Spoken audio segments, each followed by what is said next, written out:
Assalamualaikum warahmatullahi wabarakatuh.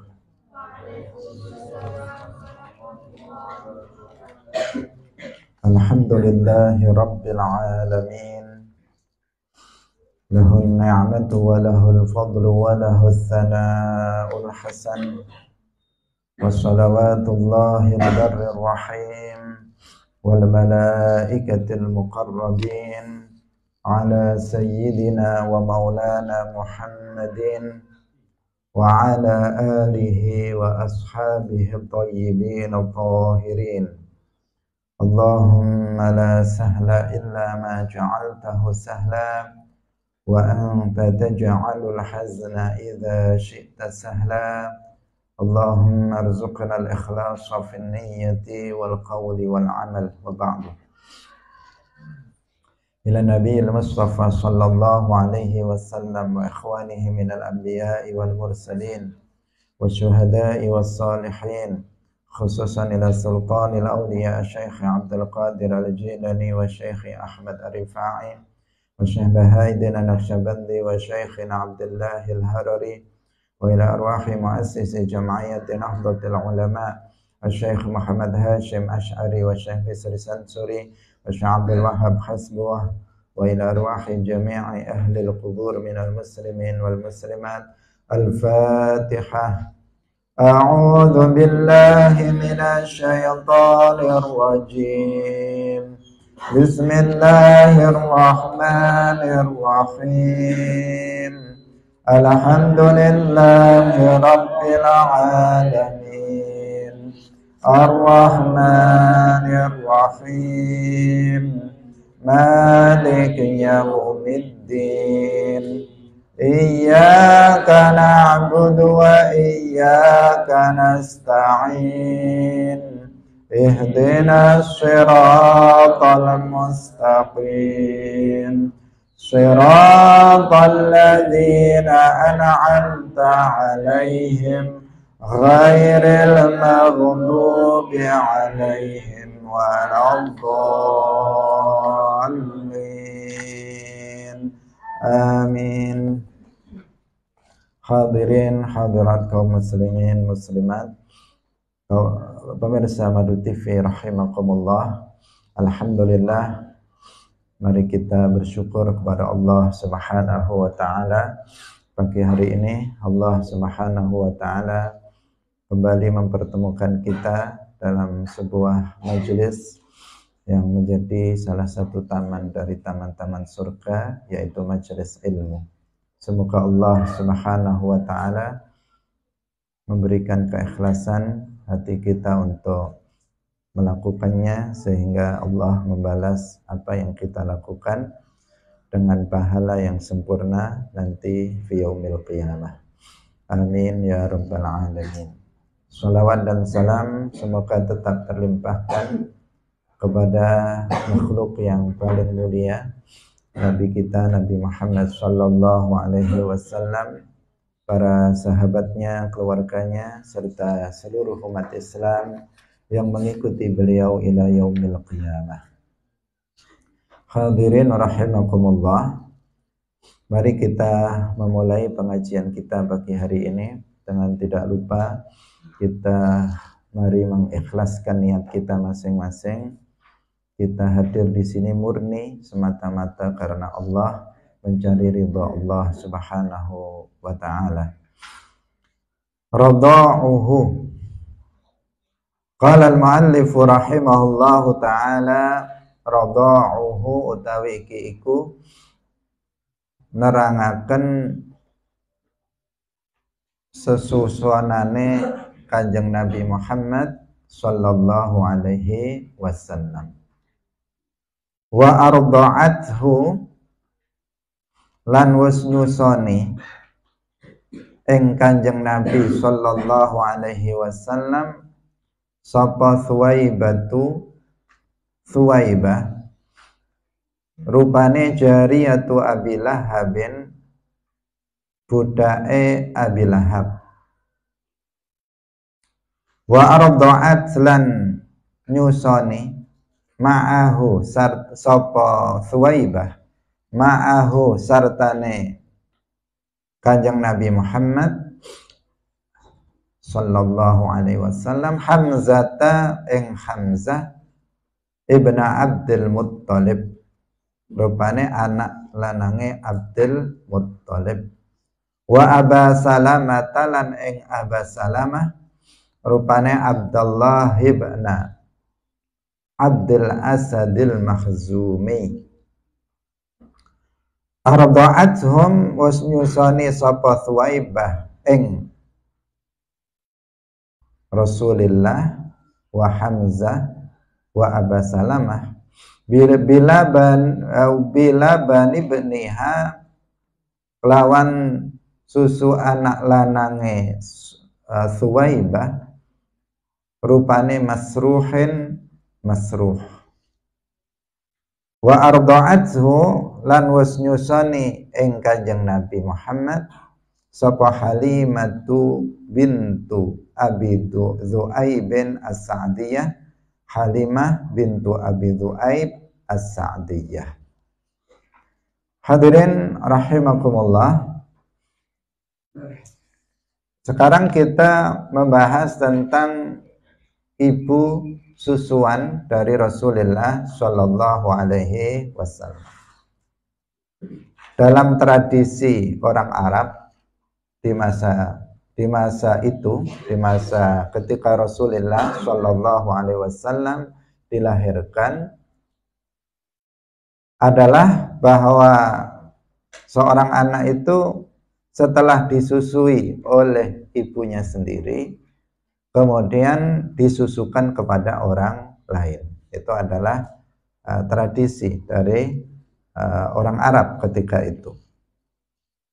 Jadi disusui terlebih dahulu oleh ibunya beberapa waktu, kemudian diberikan kepada perempuan lain untuk menyusuinya.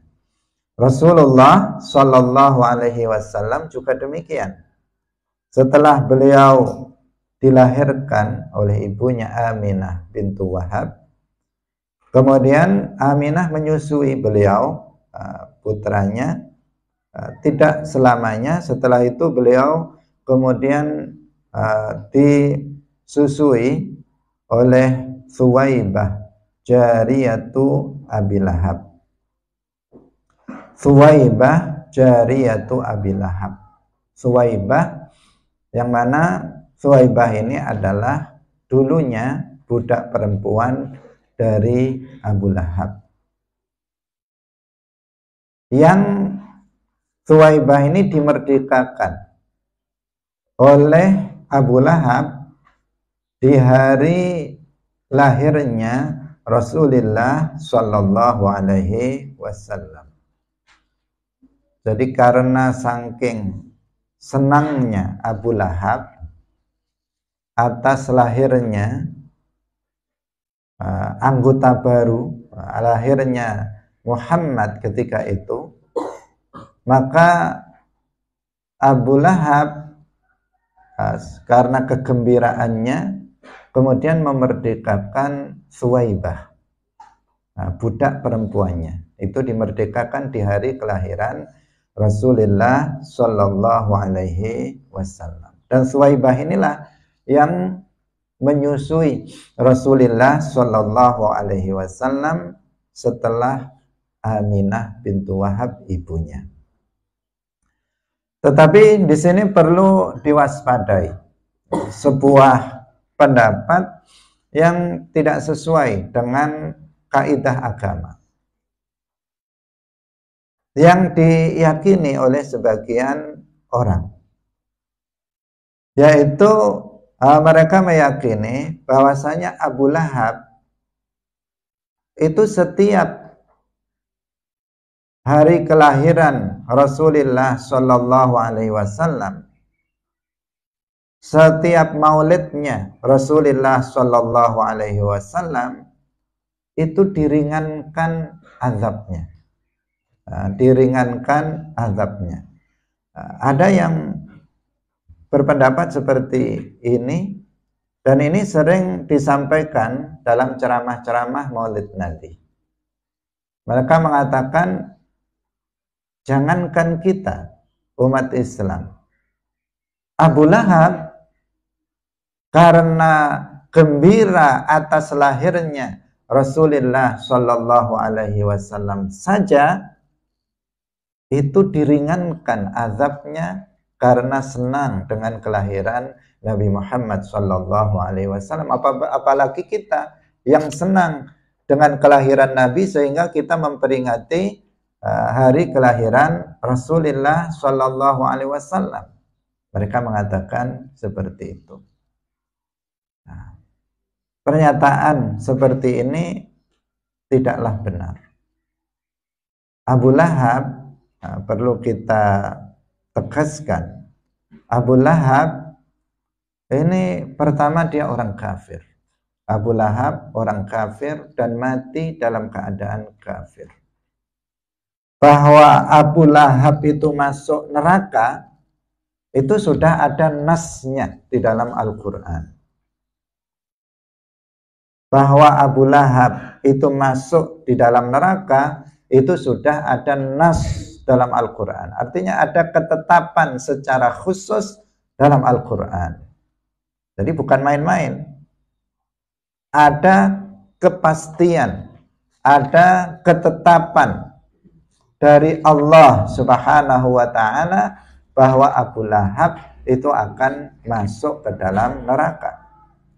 Ada surat di dalam Al-Quran yang disebut dengan surat Al-Lahab atau surat Al-Masad. Dalam satu surat itu, dalam satu surat penuh dari ayat pertama sampai ayat terakhir, itu semuanya isinya menjelaskan tentang celaan terhadap Abu Lahab dan bahwa Abu Lahab dan istrinya itu nanti akan masuk ke dalam neraka. Abu Lahab dengan istrinya itu akan masuk ke dalam neraka. Satu surat penuh. Tabbat yada abi lahabi wa tabb. Tabbat yada abi lahabi wa tabb. Sudah dijelaskan di situ. Ayat pertama saja sudah menjelaskan tentang bahwa Abu Lahab itu adalah orang yang celaka yang nanti akan masuk ke dalam neraka. Dia adalah orang yang merugi yang nanti dia akan celaka nanti di akhirat. Sayasla naran dzata lahab. Ini yang menjelaskan bahwa dia akan masuk ke dalam neraka. Nah, satu surat penuh dalam ayat ini, dalam surat ini itu adalah isinya cacian, celaan terhadap Abu Lahab. Tabbat yada abi lahabi wa tabb ma aghna anhu maluhu wa ma kasab sayasla naran dzata lahab wa imra'atuhu, istrinya, wa imra'atuhu hammalatal hatab fi jidha hablum mim masad. Satu surat penuh ini isinya celaan terhadap Abu Lahab dan istrinya yang keduanya itu kafir dan akan mati dalam keadaan kafir dan nanti di akhirat akan masuk ke dalam neraka. Nah, sementara di dalam ayat yang lain bukan hanya dalam satu ayat tetapi dalam beberapa ayat Al-Quran itu dijelaskan bahwa azab orang kafir nanti di akhirat itu tidak akan diringankan.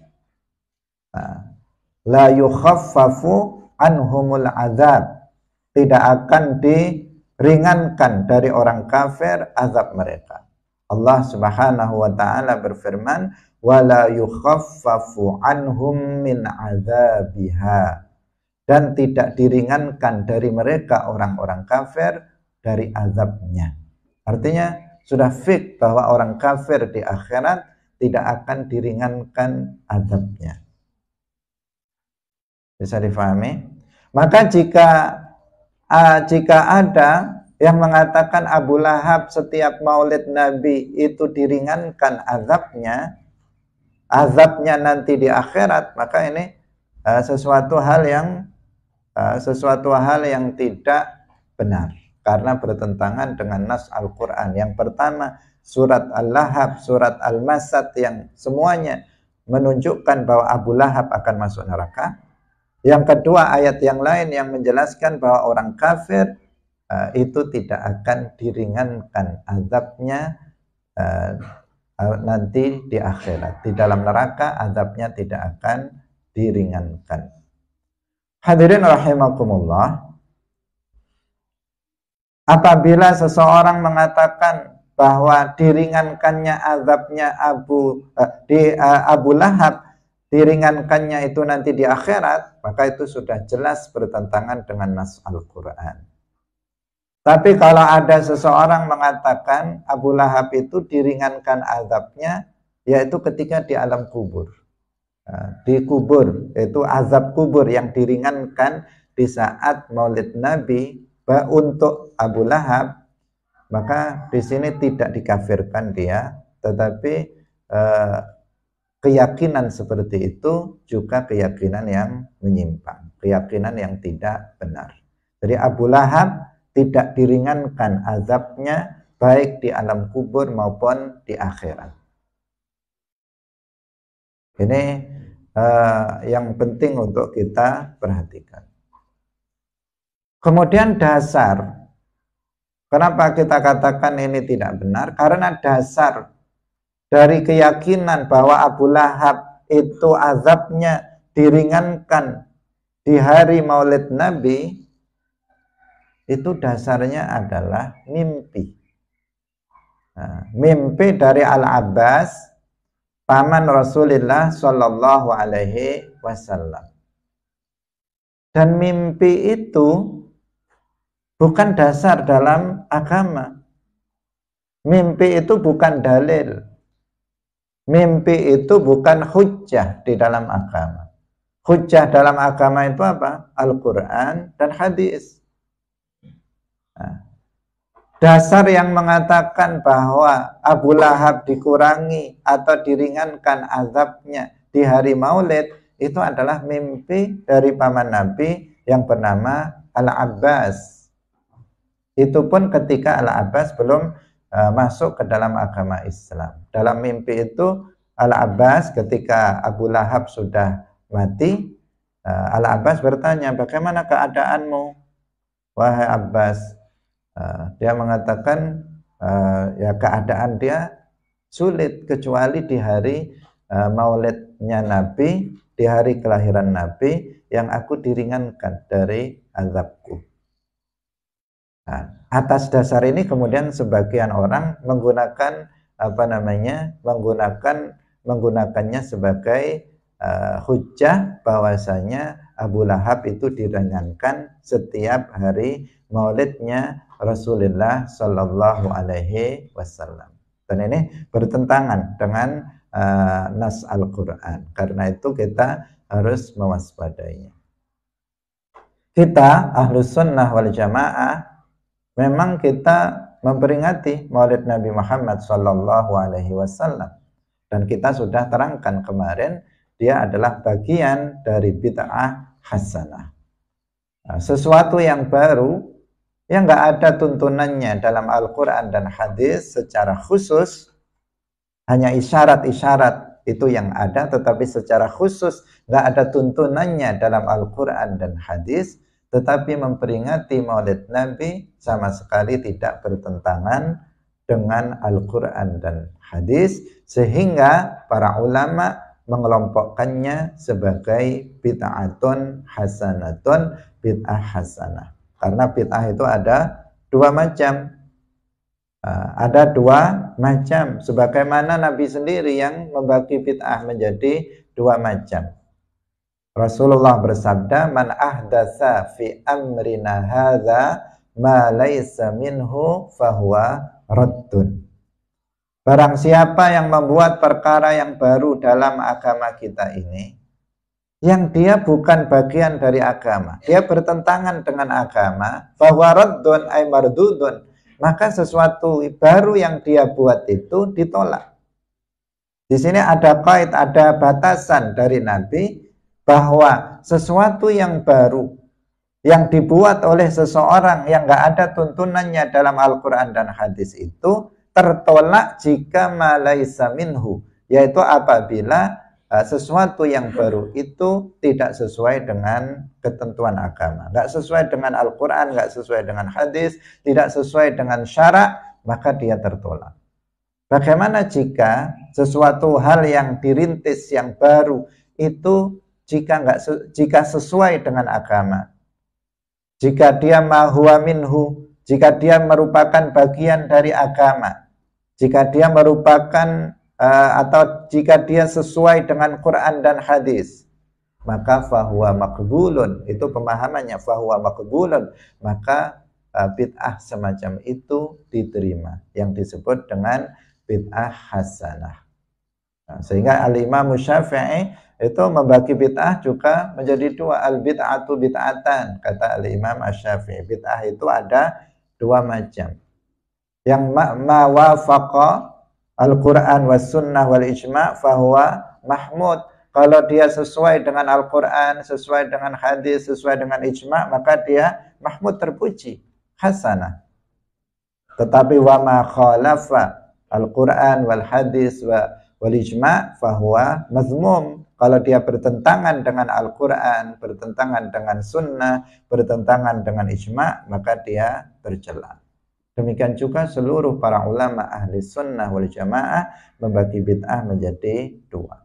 Jadi peringatan Maulid Nabi bid'ah hasanah. Seseorang yang mau melakukannya maka insya Allah akan mendapatkan keberkahan dari Rasulullah Shallallahu Alaihi Wasallam. Kita meyakini itu, tetapi kita tidak mengatakan sesuatu yang bertentangan dengan nas Al-Quran.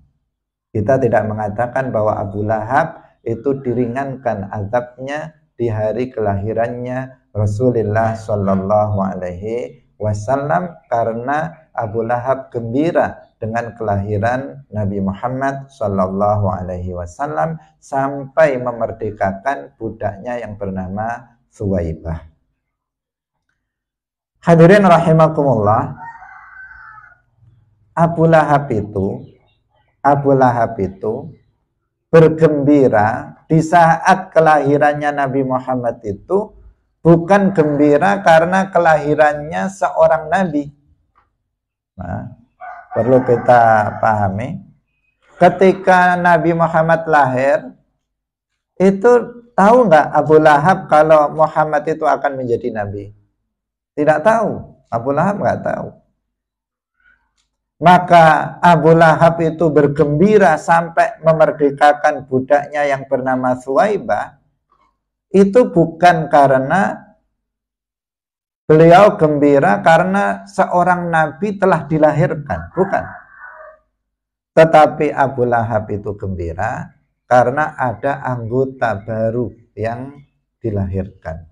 Karena ada anggota baru dari keluarganya yang dilahirkan, yaitu dari saudara Abu Lahab yang bernama Abdullah. Abdullah telah memiliki anak, dan itu berarti menjadi keluarga Banul Muttalib atau cucu dari Abdul Muttalib itu telah bertambah. Karena itulah maka Abu Lahab bergembira. Jadi bergembiranya itu karena itu, bukan karena seorang nabi telah lahir maka dia bergembira, enggak. Tetapi dia gembira karena anggota keluarga Abu Lahab sudah bertambah dengan lahirnya putra Abdullah.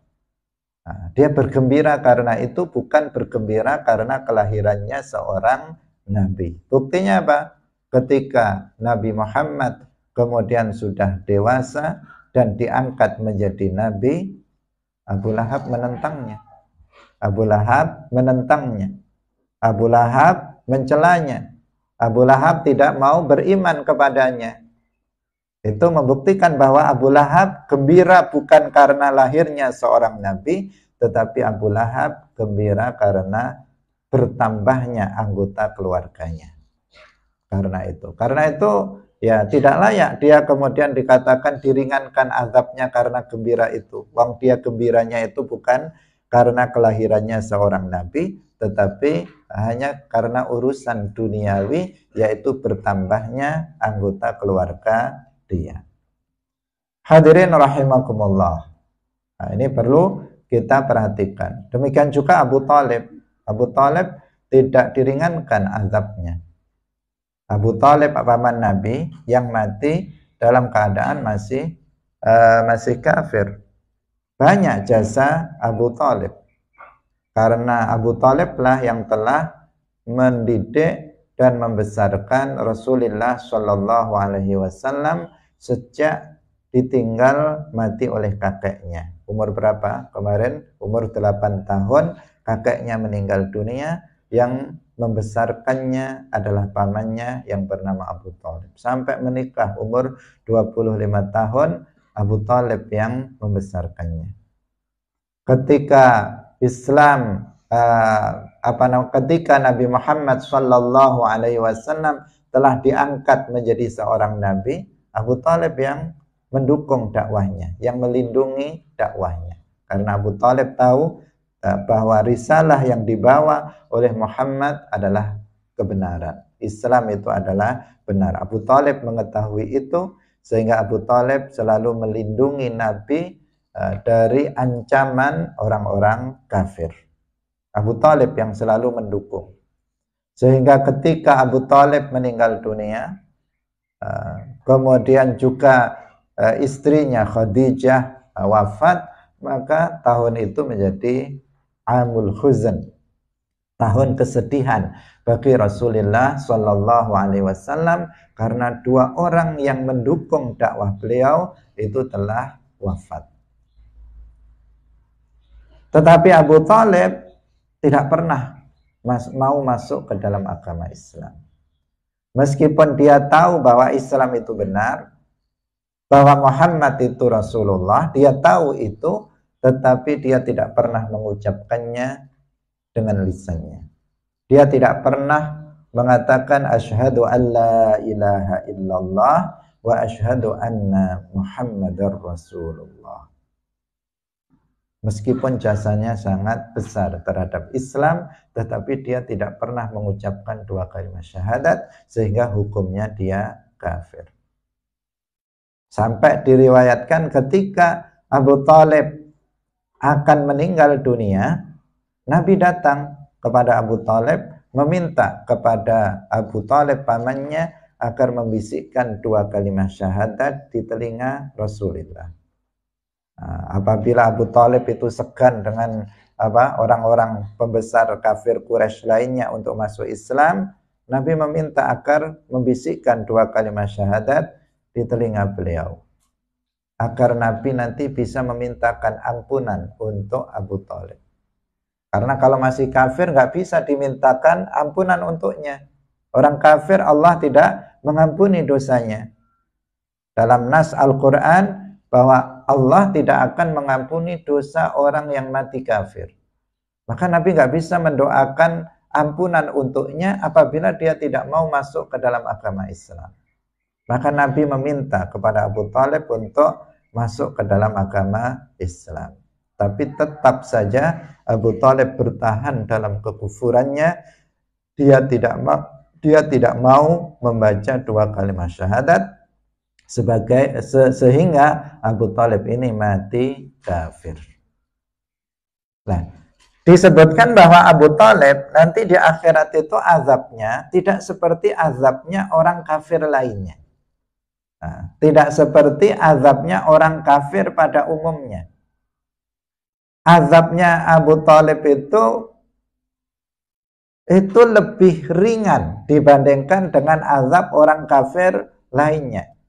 Nah, dikatakan bahwa di kakinya ini, di telapak kakinya itu bara api neraka, kemudian di kepalanya itu mendidih kepalanya karena di kakinya itu menginjak bara api. Dikatakan seperti itu di api neraka. Artinya dia lebih ringan dibandingkan dengan azab orang kafir lainnya.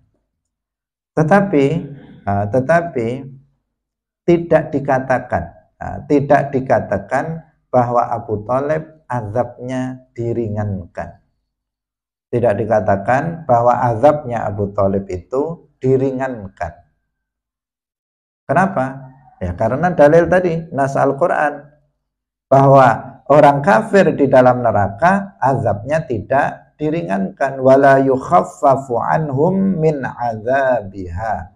Sudah jelas dalam Al-Quran bahwa azab orang kafir itu tidak diringankan. Lalu bagaimana dengan Abu Thalib? Kita katakan memang azabnya kayak begitu. Bukan asalnya begini kemudian diringankan, tetapi dari awal azab Abu Thalib itu memang seperti itu. Tidak diringankan. Memang azab untuk Abu Thalib atas kekufurannya adalah seperti itu. Bukan diringankan. Kalau diringankan itu bagaimana? Asalnya berat kemudian dikurangi. Itu namanya diringankan. Sedangkan Abu Thalib dari awal dia masuk ke dalam neraka dan sampai tidak ada ujungnya, azabnya adalah seperti itu. Bukan diringankan azabnya. Hadirin rahimakumullah, pemahaman seperti ini perlu untuk kita perhatikan betul-betul agar kita tidak meyakini sesuatu yang bertentangan dengan syarak, yang bertentangan dengan nas Al-Quran maupun hadis. Kita bersemangat dalam memperingati Maulid Nabi Muhammad sallallahu alaihi wasallam, tetapi jangan sampai kita kemudian meyakini keyakinan yang tidak sesuai dengan Al-Quran maupun hadis. Kita cerita tentang Suwaibah. Jadi Suwaibah ini ibu susuan Rasulullah yang telah dimerdekakan oleh Abu Lahab, yang pemilik Suwaibah sebagai budak perempuannya sebelumnya. Kemudian yang menjadi saudara susuan dari Rasulullah itu ada 3. Yang pertama adalah Hamzah ibn Abdul Muttalib, pamannya Nabi sendiri. Jadi paman Nabi itu lebih muda dari Nabi, Hamzah, namanya Hamzah ibn Abdul Muttalib. Kemudian Abu Salamah, kemudian Masruh. Jadi Suwaibah itu punya anak namanya Masruh. Punya anak namanya siapa? Masruh. Ketika Masruh ini menyusu pada ibunya Suwaibah, ibunya juga menyusui anak yang lain, yaitu yang pertama Nabi Muhammad sallallahu alaihi wasallam, kemudian yang kedua Hamzah ibn Abdul Muttalib, kemudian yang ketiga adalah Abu Salamah Abdullah ibn Abdul Asad ibni Abdul Asad al-Makhzumi. Berarti mereka namanya apa? Saudara susuan. Jadi dalam fikih, dalam hukum Islam itu dikatakan bahwasanya seorang perempuan yang menyusui itu menjadi ibu susuan. Dia menjadi mahram dari radha'ah. Ibunya, ibu yang menyusui menjadi ibu, namanya ibu susuan. Suami dari ibu yang menyusui namanya bapak susuan. Kemudian orang yang bersamanya sama-sama menyusu kepada yang sama, kepada perempuan yang sama, namanya saudara susuan. Berarti Hamzah ini adalah saudara susuannya Nabi. Kemudian Abu Salamah dan Masruh ini adalah saudara susuannya Rasulullah Shallallahu Alaihi Wasallam, karena semuanya menyusu kepada perempuan yang sama, yaitu Suwaibah. Suwaibah jariyatu Abi Lahab. Di antaranya Hamzah. Hamzah ini paman Nabi, saudara dari Abdullah, adiknya Abdullah ibn Abdul Muttalib. Hamzah ini kemudian masuk ke dalam agama Islam. Dan beliau sangat pemberani, terkenal dengan keberaniannya, sehingga dilakabi, dijuluki dengan Asadullah, yaitu singanya Allah, karena beliau sangat pemberani. Ketika di perang Uhud, beliau adalah seorang yang pemberani, sehingga salah satunya dengan sebab beliau Islam mendapatkan kemenangan. Tetapi kemudian di perang yang kedua, yaitu perang Uhud, Hamzah ini terbunuh. Hamzah ini terbunuh karena ada salah satu anggota atau istri orang yang dibunuh oleh Hamzah dalam perang Badar itu memiliki dendam terhadap Hamzah karena suaminya sudah dibunuh oleh Hamzah, sehingga namanya Hindun ini memiliki dendam kesumat terhadap siapa namanya Hamzah ini, sehingga dia menyuruh seorang budak hitam namanya Wahsy bin Harb, menyuruhnya agar secara khusus pergi perang di perang Uhud untuk membidik satu orang, yaitu Hamzah. Wahsy, namanya Wahsy bin Harb. Maka dilakukanlah. Jadi Wahsy ini dia hanya cari-cari Hamzah tadi. Dia tidak perang secara umum, tetapi dia mencari Hamzah ibn Abdul Muttalib. Sehingga karena memang misinya itu, Wahsy kemudian berhasil. Dia menombak Hamzah dari jauh, dan kemudian terbunuhlah Hamzah ibn Abdul Muttalib, paman Rasulullah Sallallahu Alaihi Wasallam, salah satu paman yang sangat dicintai oleh Rasulullah Sallallahu Alaihi Wasallam. Sehingga Rasulullah sangat bersedih atas wafatnya Hamzah ibn Abdul Muttalib. Karena tidak hanya itu, Hamzah setelah dibunuh, kemudian Hindun datang di medan perang, kemudian membelah dadanya dan mengambil dan memakan jantungnya.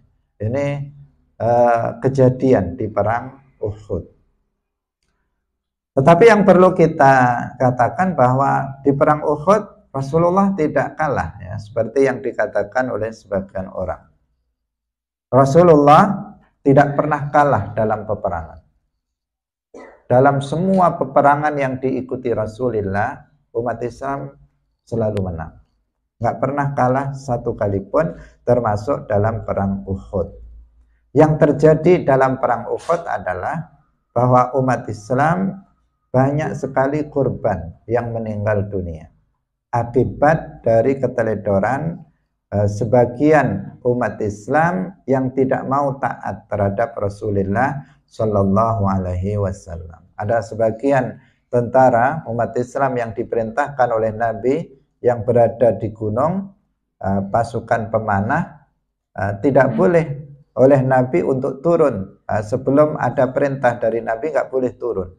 Tetapi mereka melanggar karena terlihat umat Islam sudah diambang kemenangan dan melihat harta yang ditinggalkan oleh orang kafir. Sebelum diperintahkan oleh Nabi untuk turun, mereka turun. Akibatnya orang kafir kemudian mengambil alih posisi di lereng gunung, sehingga kemudian mereka menyerang umat Islam dari sana, sehingga umat Islam tercecer-cecer, hampir saja kalah. Bahkan Rasulullah Shallallahu Alaihi Wasallam itu sempat terluka.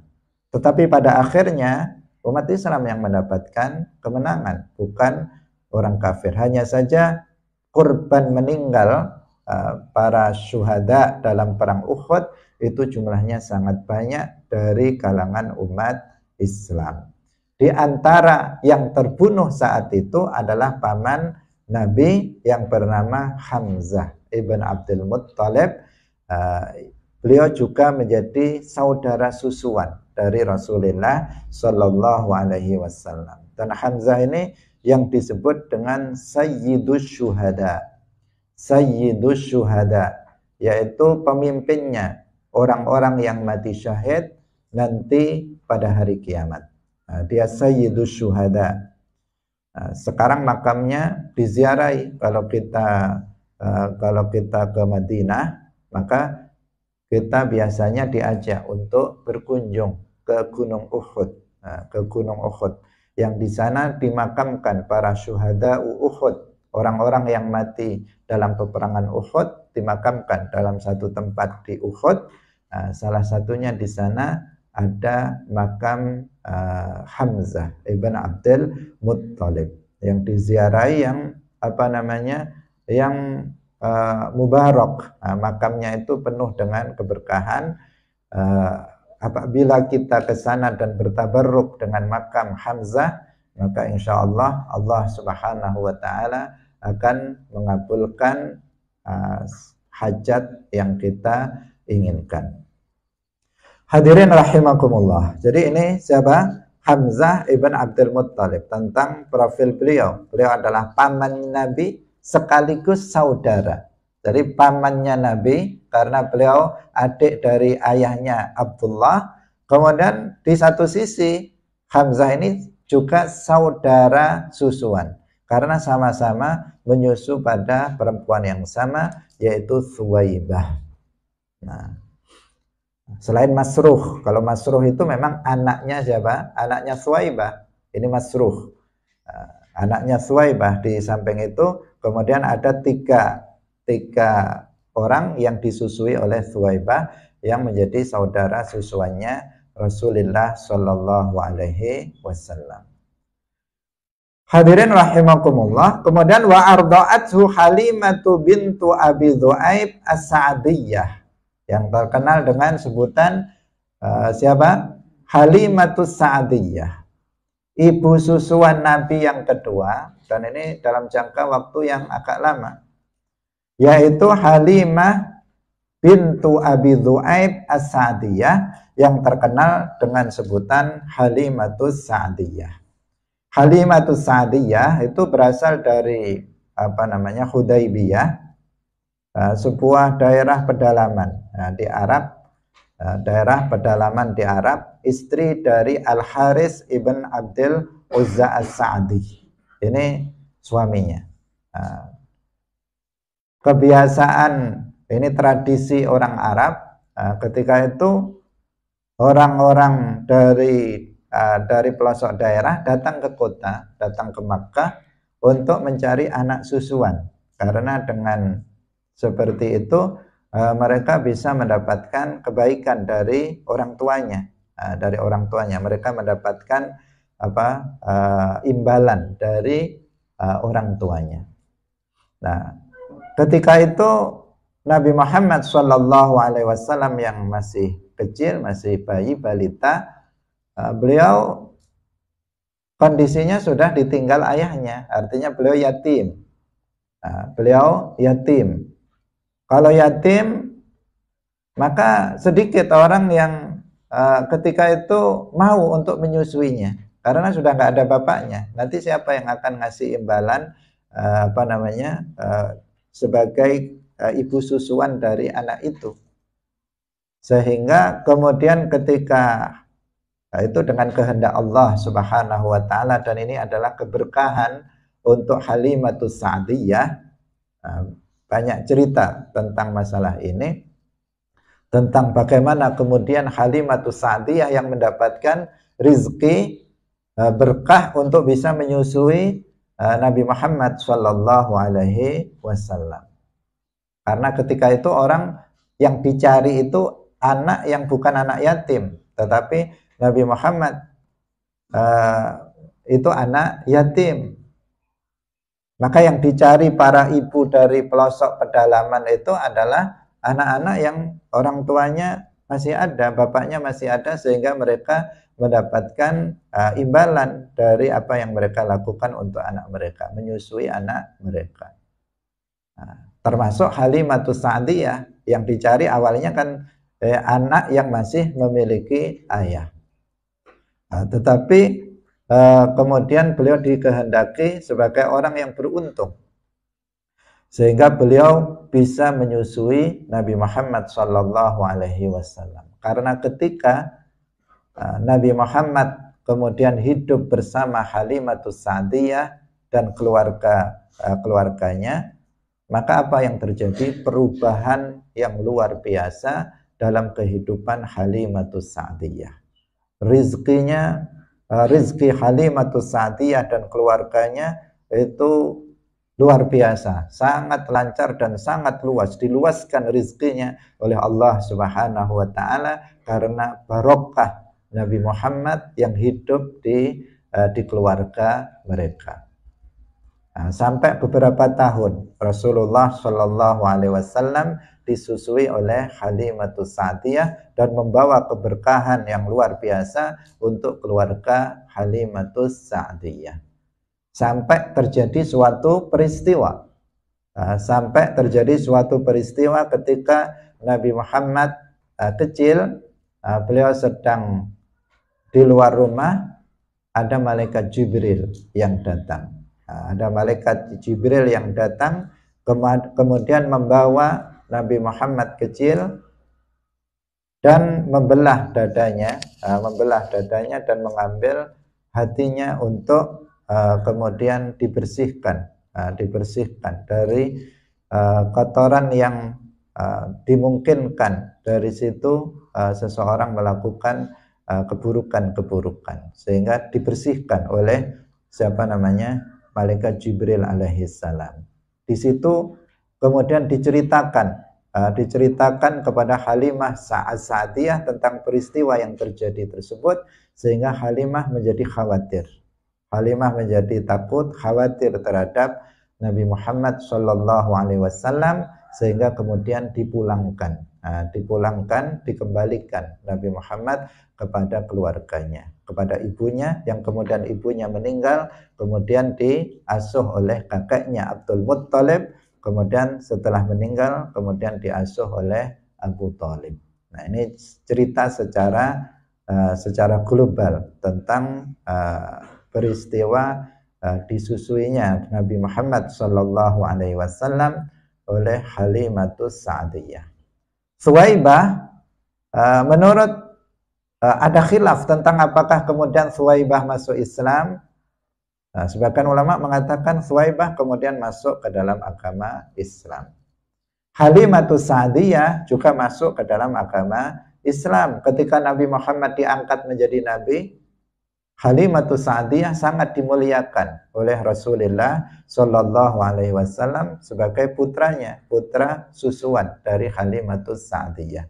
Jadi Halimatus Sa'diyah masuk ke dalam agama Islam. Suwaibah ada khilaf di antara para ulama, tetapi sebagian ulama mengatakan Suwaibah pun kemudian masuk ke dalam agama Islam. Hadirin rahimakumullah, demikian pengajian kita pada pagi hari ini. Semoga bermanfaat bagi kita semuanya. Barakallahu fikum, wallahul muwaffiq ila aqwamit thoriq. Wassalamualaikum warahmatullahi wabarakatuh. La ilaha illallah. Allahumma salli ala sayyidina Muhammad wa ala alihi wa sahbihi wa sallim. Rabbi ghfirli wa liwalidayya wa lil mu'minina wal mu'minat.